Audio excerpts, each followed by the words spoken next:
These are the installation instructions for the first generation Sequoia and Tundra Ashtray phone cubby.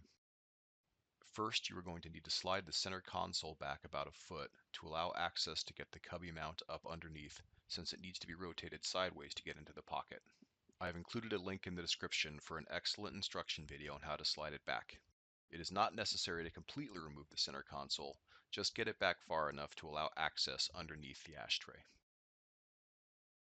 Remove the two screws holding the ashtray bracket in place. You will be reusing these to attach the cubby base, so don't discard them.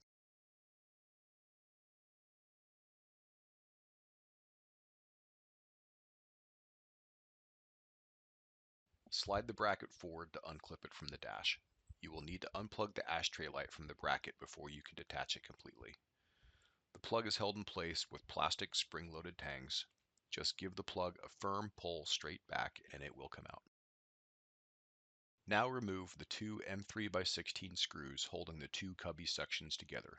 You will reuse these in a bit.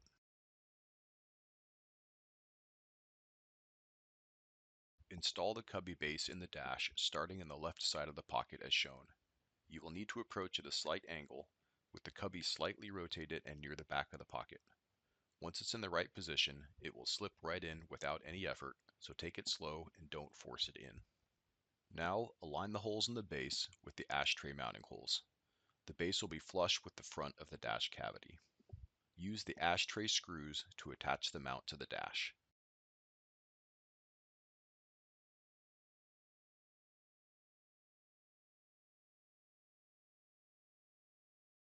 Tighten until snug.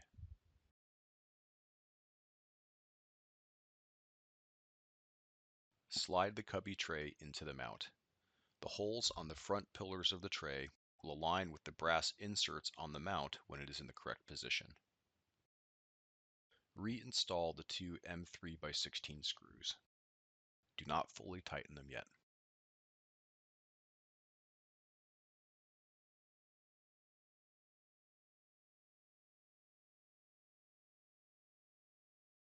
There are a few M3x8 screws included in the packaging. These screws, when installed, increase the strength of the cubby by about 50%. The maximum recommended vertical load on the cubby is 57 pounds with the screws and 37 pounds without the screws. Most people will probably be fine not installing them, but if you have small kids or are hard on your stuff, you should really consider putting them in. I found the easiest way to get the screws in place is to use a hex bit, like the one shown, to guide the screws in place and then finger tighten them. After both screws are in place and finger tight, use a handle to snug them down. Do not over tighten them.